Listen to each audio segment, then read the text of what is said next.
Merci de faire confiance au journal de la ville, mesdames et messieurs. Voici le sommaire. L'interplateforme de la société civile dans sa diversité que coordonne Cathy Kalanga s'est dit prête à accompagner le chef de l'État sur terrain dans son projet de 145 territoires et lui demande de continuer les consultations populaires dans d'autres provinces de manière à connaître les vrais problèmes des populations. Bientôt, la construction du grand palais de justice dans la commune de Kasavubu sur les sites du cimetière désaffecté de Kasavubu pour juridiction de l'ordre administratif de la RDC. La ministre d'État, ministre de la Justice et garde de Sceaux, aux côtés de son collègue du budget, du premier président du Conseil d'État et du directeur des cabinets du Premier ministre, ont signé un contrat entre l'État congolais et la société italienne Jimaco pour ces grands projets. C'est tout pour les sommaires, mesdames et messieurs. Encore une fois, bienvenue dans ce journal.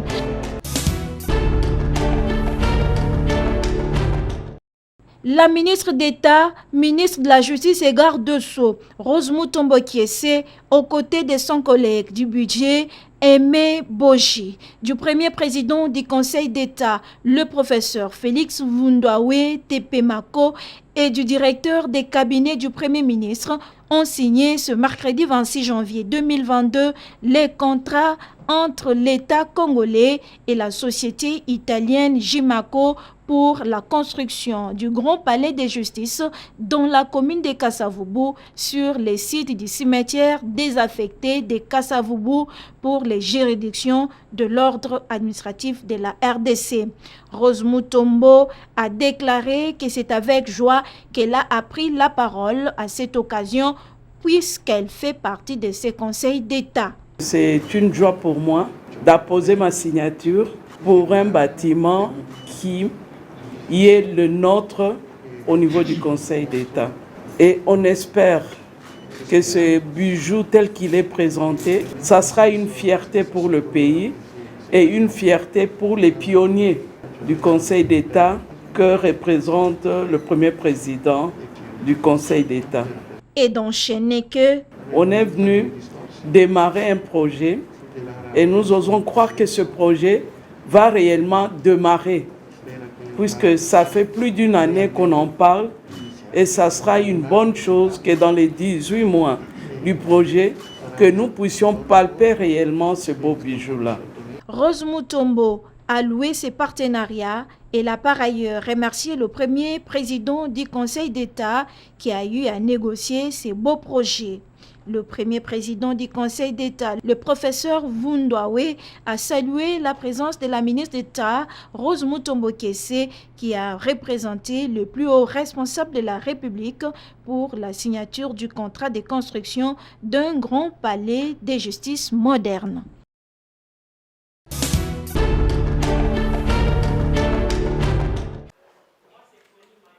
La jeunesse de la République démocratique du Congo dans un forum intitulé « Rendez-vous des partenariats gagnant-gagnant entre jeunes » c'est samedi 29 janvier 2022 à Kinshasa. Les couleurs de ces grands rendez-vous étaient dévoilées ce jeudi 27 janvier 2022 au Centre Wallonie-Bruxelles par le comité organisateur dans une conférence de presse.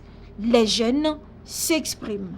La jeunesse devrait désormais s'organiser envie de défendre non seulement ses intérêts et entreprendre aussi pour assurer son autosuffisance dans tous les secteurs de la vie nationale. Nous allons nous retrouver afin de se partager des opportunités et dans un seul but, c'est de faire développer notre pays ou plutôt d'agir ensemble comme le concept l'indique, Tufayulu Pamoja. Appuyé par la plateforme Union des jeunes congolais pour les changements IJCC, dans le cadre du projet Tufayulu Pamoja, ce forum est une opportunité pour la jeunesse congolaise, explique Totoro Mukenge, coordonnateur de l'UJCC RDC.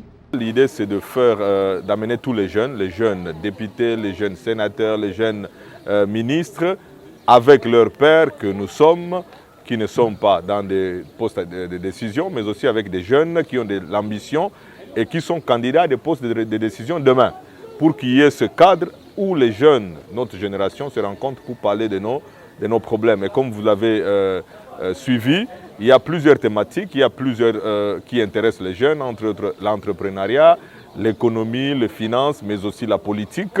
Et on a parlé aussi des sciences. Donc l'idée, c'est qu'enfin, notre génération puisse prendre conscience de sa responsabilité. Nous constituons plus de 70% de la population congolaise, estimée à plus de 100 millions d'habitants. Imaginez-vous si cette force de nombre pouvait enfin comprendre et s'organiser pour défendre ses intérêts. Déterminée à accéder au poste de prise de décision, la jeunesse congolaise reste unie et solidaire.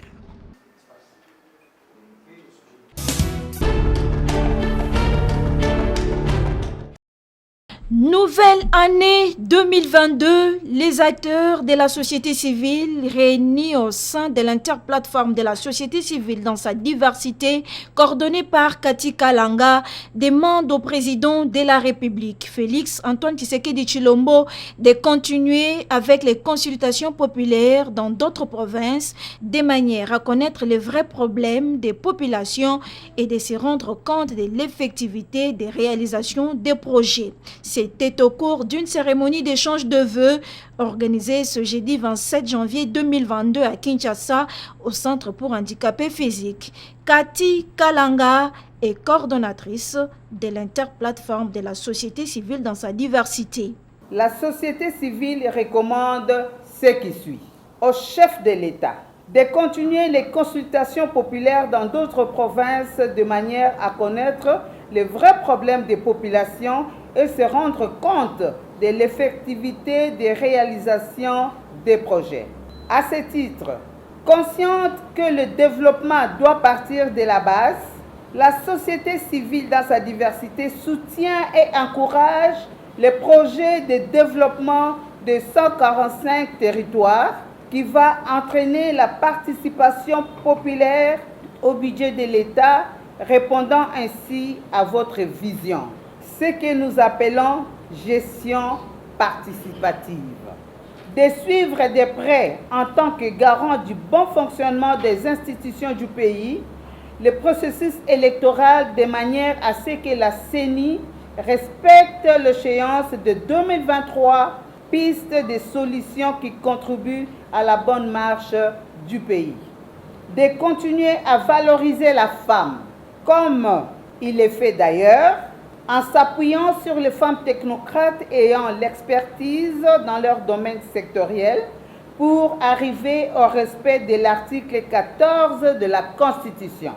Car la femme est la première actrice du développement. De faire confiance à la société civile et échanger de temps en temps avec ses délégués, car elle est en réalité la population structurée qui non seulement vit au quotidien les réalités sociales, mais aussi propose des pistes de solutions qui contribuent à la bonne marche du pays. L'interplateforme de la société civile dans sa diversité s'est dit prête à accompagner le projet des 145 territoires initié par le président de la République sur terrain.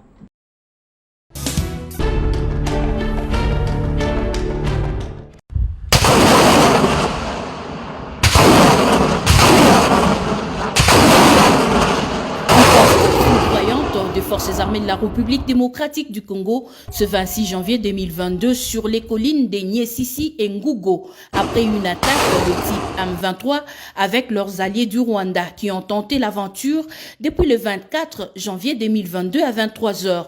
Le lieutenant-général Constant Dimakongwa, chef des opérations et gouverneur du Nord Kivu, a supervisé personnellement des tirs à l'artillerie lourde pour déloger ceux qui convoitent les terres congolaises et privent la population de sa quiétude.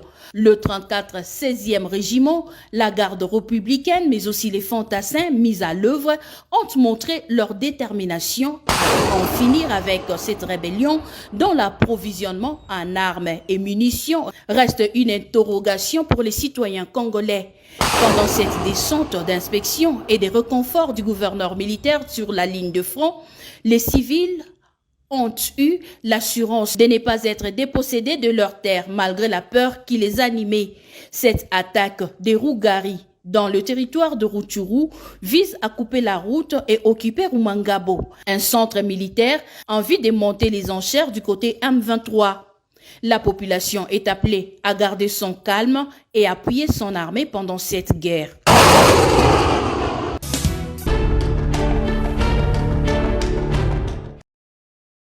Fini des lamentations oncées de la fonction publique d'Ndjougou, les agents administratifs et fonction publique de l'État viennent d'élire Maître Olivier Ndjabou comme leur syndicat. C'est lundi 24 janvier 2022. Au sorti de leur raccord, le nouveau syndicat dit qu'il est prêt à collaborer, unir et à plaider les causes de tous les agents. Nous sommes là comme leur porte-parole. Nous sommes là, étant aussi fonctionnaires de l'État, nous connaissons leurs problèmes, nous connaissons leurs difficultés. Et nous sommes aussi bien placés pour pouvoir amener leurs problèmes, leurs desiderata au niveau de la hiérarchie. Mais également aussi, évidemment, ensemble avec la fonction publique, parce que ces élections seront organisées par la fonction publique, c'est que nous travaillons maintenant en partenariat. Chaque fois maintenant, les agents ont des problèmes, ils peuvent passer par soit nous, et nous allons maintenant discuter avec la fonction publique et voir maintenant quel est les déchets. Pour le chef de bureau des fonctions publiques, M. Philémon Lobini Mandro, attend à ce comité une bonne collaboration malgré qu'il y a l'insécurité dans les territoires d'Ndjougou. L'administration doit fonctionner pour bannir la haine, tribalisme pour restaurer la paix dans cette attitude. Bien sûr, la situation n'est pas facile au niveau de Ndjougou.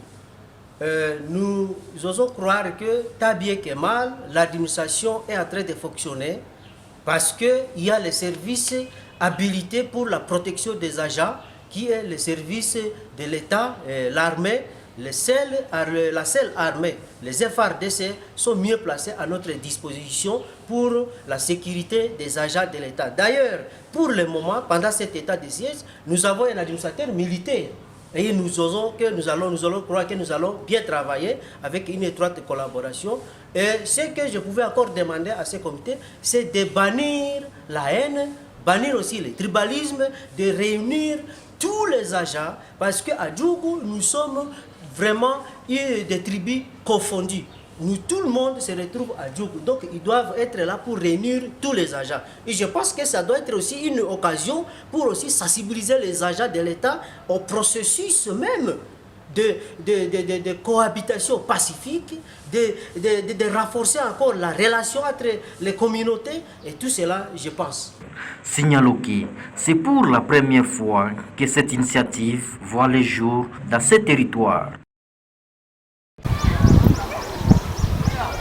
La population du quartier Mboukou dans la commune de Kisenso vit dans un état déplorable. À côté des nombreux problèmes qui l'accablent déjà, l'eau et l'électricité sont dans cette contrée plus qu'une denrée rare. Depuis que ces quartiers existent, aucune lampe due au courant électrique n'a été allumée. Les habitants de ces coins vivent dans une obscurité qui ne dit pas son nom. Pour leurs travaux ménagers ou la lessive, ils recourent aux eaux des puits, étangs et sources, car ici, les tuyaux de la régie des eaux n'ont pas été raccordés. Ajoutez à cela des efforts physiques considérables pour amener de l'eau à la maison quand ces puits, étangs et sources se trouvent loin des habitations.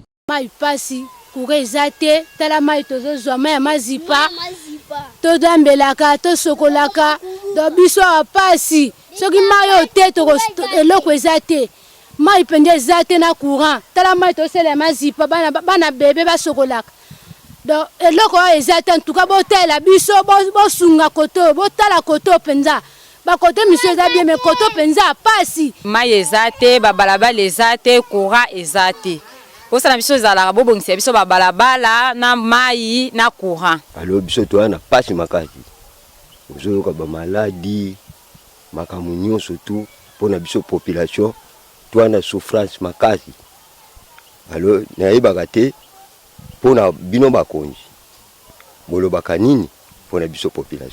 Les habitants de cette partie de Kinshasa invitent le gouvernement congolais à leur venir en aide car ils souhaitent vivre réellement comme une population de la capitale.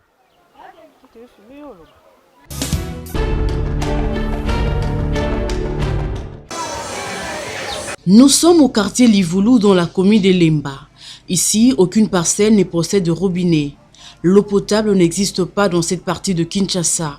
Pour s'approvisionner en eau, ces habitants recourent à des puits et sources avec tous les risques de contamination parce que la qualité de cette denrée ne rassure pas. Quelques personnes contactées à ce sujet se disent lassées du fait qu'ils ont été filmés plusieurs fois et les secours n'est jamais arrivé.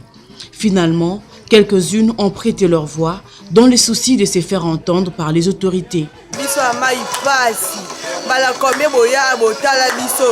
Mai passe toza ba difficulté mai so toza ka boye na mbula bien ne la to kemba kana mai ndi toza to sufura passe na mai taba ngomba ko maboye to tina bana biso na ngomba siko se ba bukana mai ya wato mila kana bana ndi to vandi bo wato ka limbengi awa ko kipa biso te ba ko sa biso mai passe côté to vandi ya mai ya komela ko pensala kate to mataka ka kuna dikolo soko toke kuna dikolo te to komela mai ya mapudu to Pendant que le partenaire en santé sensibilise la population sur le choléra, en voilà des potentiels nouveaux cas.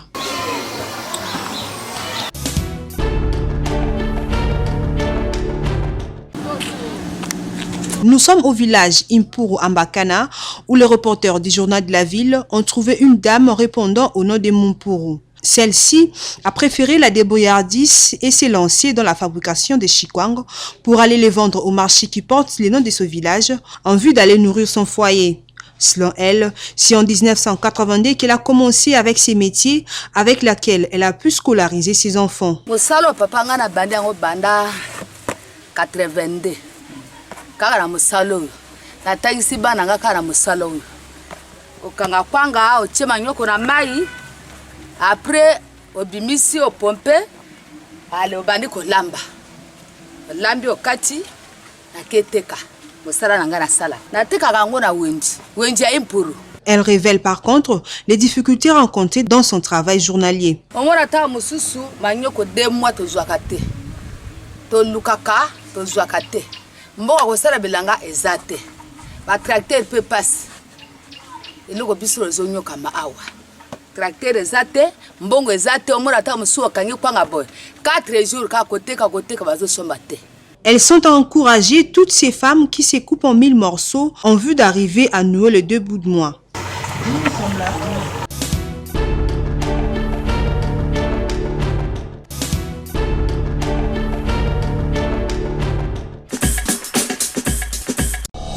Nous sommes arrivés à la fin de ce journal de la ville, mesdames et messieurs. Merci de l'avoir suivi. Le prochain rendez-vous est fixé pour ce vendredi et d'ici là, portez-vous bien.